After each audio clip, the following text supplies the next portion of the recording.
Welcome to Manage to Engage, the podcast from clearandopen.com, dedicated to the evolution of you because businesses grow when people do.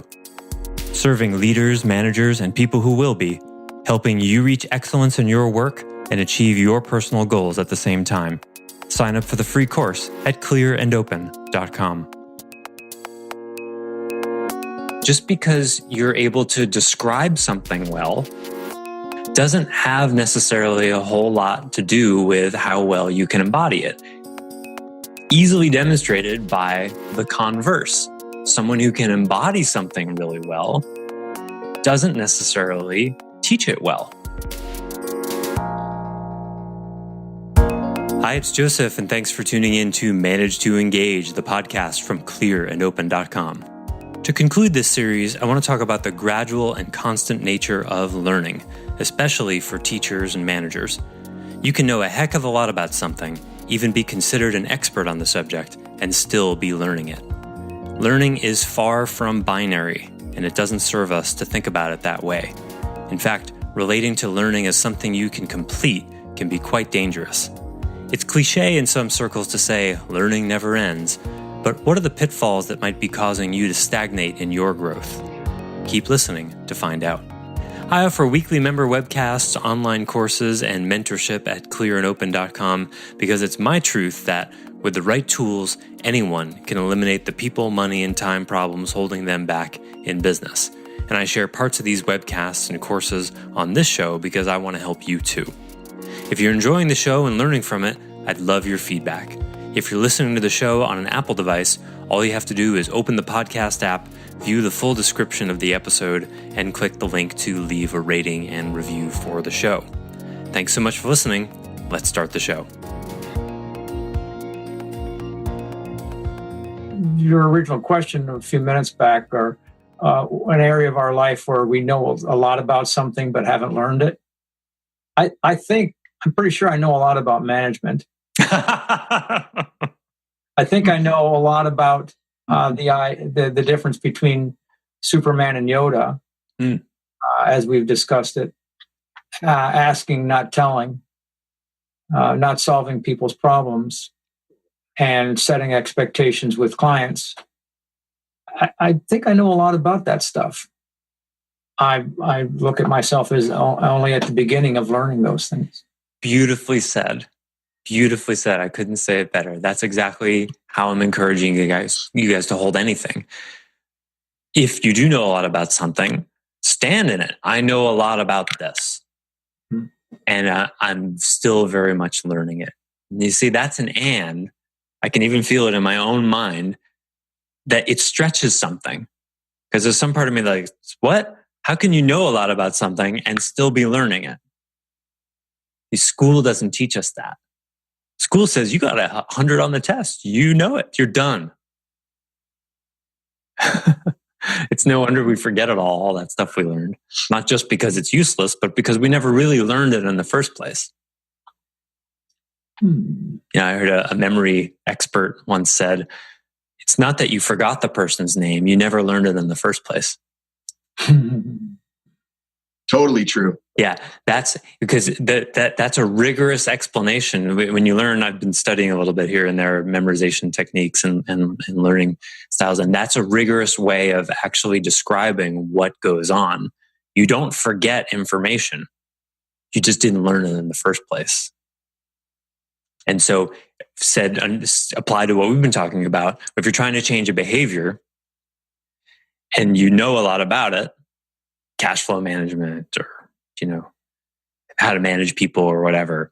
And, someone walks into your office and asks you a question and you miss the opportunity to ask it back to them and give them the answer. And then they walk out of the office. You could say, I forgot to ask the open-ended question.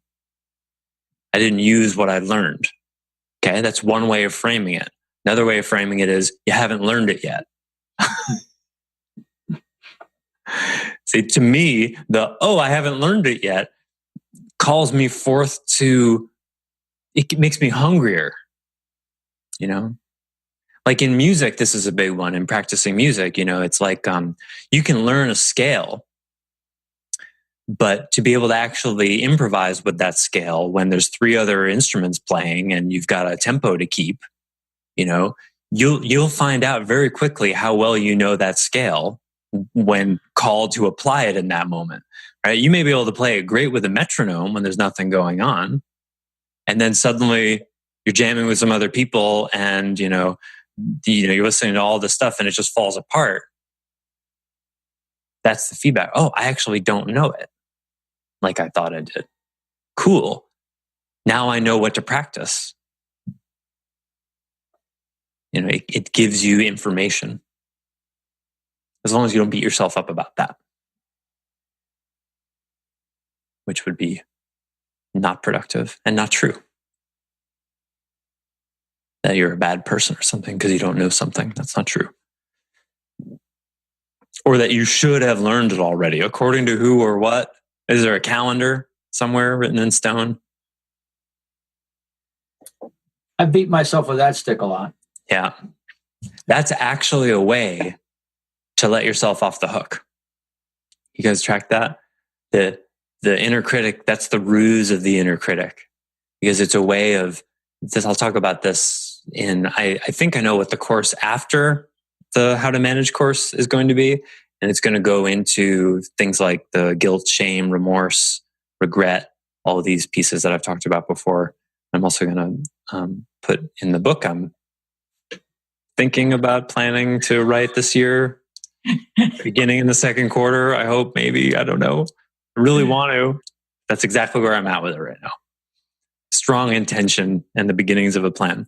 But because the essence of self-management always comes down to shame, remorse, regret, how you treat yourself.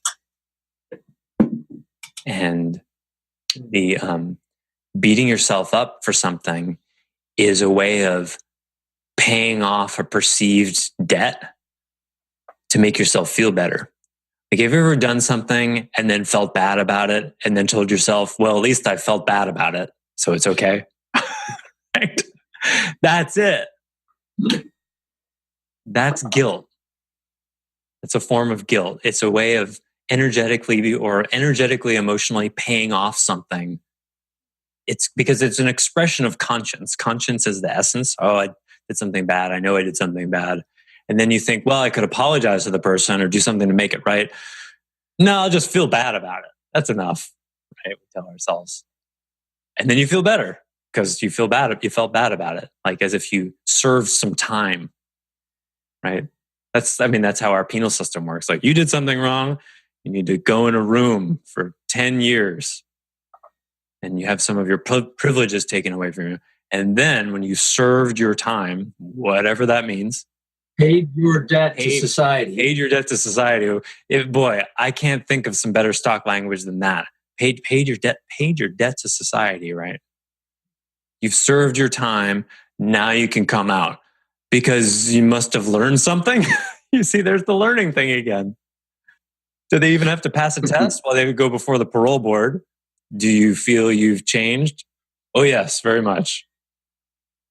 Well, did they give them an opportunity where they, walk into adultery in progress and see if they commit murder again? Like, how do they know? No wonder the recidivism rates are what they are. I forget, but it's a lot. It's at least 30%, maybe 50%. People do stuff again. Well, obviously they haven't learned something. Wait, you mean putting people in a cage for 10 years doesn't teach them anything? Wow. Astounding. They learn even less than you learn in school. At least in school, there's a teacher giving you facts all day while you're in the box. But in prison, you're just in the box. Right. There's a library in case you want to do your own learning of own knowledge harvesting. Yeah, it's shocking. There's no learning. But if they were really spending their time learning, then how would we get all that free labor? Oh, please. Yeah. It's like, we can't make cigarettes illegal. What would we do with all that tax money? I'm not saying, I don't know if it should be illegal or not. I'm just talking about stuff. So how does this apply to you? We got 8 more minutes. I had a light bulb go off about my shadow and how it shows up around that learning process. Speaking to what Kurt was saying about teaching when you learning when you're teaching, and I feel like I have had this story about not wanting to share and teach for fear of somebody thinking, "Who am I to know to teach this?" I mean, speaking especially things that are a little bit more esoteric. And I'm realizing that vulnerability and showing up anyway and being honest about that is the key through that. And it's just kind of unfolding for me right now. It's like there's a little bit of freedom there I'm kind of excited to explore. Cool. That is exciting. Yeah, and so I want to thanks for bringing that up because I didn't really address it all the way before. And I know Peter's talked about this as well in the past. The integrity issue of like, well, do I really have the credibility or rights to teach this when I don't embody it myself? And I love, for the first thing when you notice that thought is just to pat yourself on the back because that's integrity. That's great. It's terrific that it's there. And I'll tell you the way I hold it is that being able to talk about something and teach it and being able to embody it are two completely different, largely unrelated things. Just because you're able to describe something well or reach somebody with some information or teaching or awareness or whatever doesn't have necessarily a whole lot to do with how well you can embody it. Easily demonstrated by the converse. Someone who can embody something really well doesn't necessarily teach it well, right?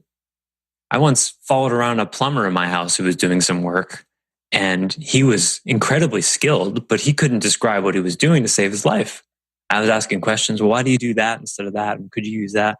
And eventually I gave up because he couldn't teach it. He couldn't explain it. But that's fine. I didn't hire him as a plumbing teacher. I hired him as a plumber, right? So by the same token, if you're hiring a teacher to teach you stuff, how much should you expect that they actually embody it? Of course, it would be ideal if it were 100%, just the same way as if the plumber were a great plumber teacher too. So to me, the only problem happens is when the teacher pretends to embody more than they actually do. Which is why I tell you about my difficulties with my parents sometimes. Because if I could completely embody the teachings of Clear and Open, I wouldn't have problems like that. I'm a student of Clear and Open just like you guys are. Mostly the open part. The clear part I don't have a problem with. So I work on it too.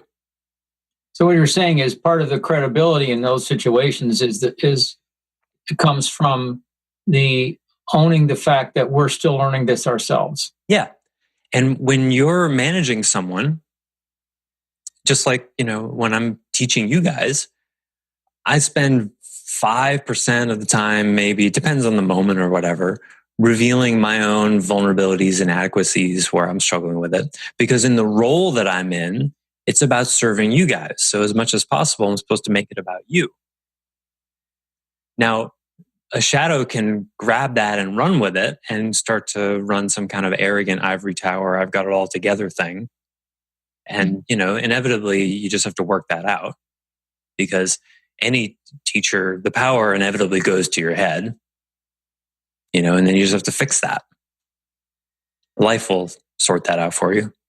I can't tell you how many times life has showed me where I didn't get what I taught. But, most of the time when I'm teaching, I'd say about a third of the time, there's another part of me going, oh boy, I hope you're listening to this because this is really useful. I mean, it literally is like being two different people. And the more I teach, the more it seems to kind of separate in a way where there's the guy who is the good describer of universal principles. And then there's the other guy who's like, wow, this is good stuff. I should really be paying attention. And I don't have a need. I definitely used to have a need. The shadow wants to go, oh, look how good you are at describing all this stuff. You must really get it. You see, that's the same thing we've been talking about. Oh, you can talk all these brilliant words about these things and you sound really smart. You must embody it all the way. like school taught us. And that humility took me about 13 years to learn. It wasn't until the last couple of years where I started to go, I know all this stuff, but this aspect of my life is a total mess. So there's a difference. That's the embodiment gap. So in other words, just get that when you're in the teacher role, your role is to teach, not embody. Your embodiment in your own integrity ought to be your work. It's like you can't let yourself off the hook either. It's like when I get up in the morning and I'm sleepy and want to stay in bed another hour, and I think, well, my schedule is a half-hour meditation and a half-hour yoga, it definitely occurs to me, hey, what kind of teacher are you about the morning routine if you don't do it? And that helps me get my ass out of bed. Right? In other words, I'm listening too. So the cool thing about teaching is you're inevitably going to be talking to yourself as well. So listen. But telling yourself, well, I have no right to tell somebody yada, yada, because I have trouble with it too. Okay, fine. Then wait until you have no trouble. So, well, but feeling hypocritical, I guess, is part of the process then. Yeah. I'd say who feels hypocritical and why? So speaking of clarity, it's something I've been working on since I woke up to that I have an issue with it, and pointed out by you and some other people.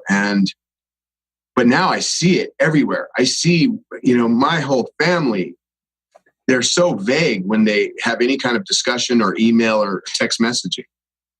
But then I'm seeing it everywhere else now, just in communication with businesses and other people individuals I do business with or whatever. Mm-hmm. So if I'm seeing it, like, what Tiffany said, I must be more aware of it, but yet I'll send a text message out by 6:00 this evening that requires follow-up, unneeded follow-up by the people that are receiving it because I wasn't clear enough to begin with.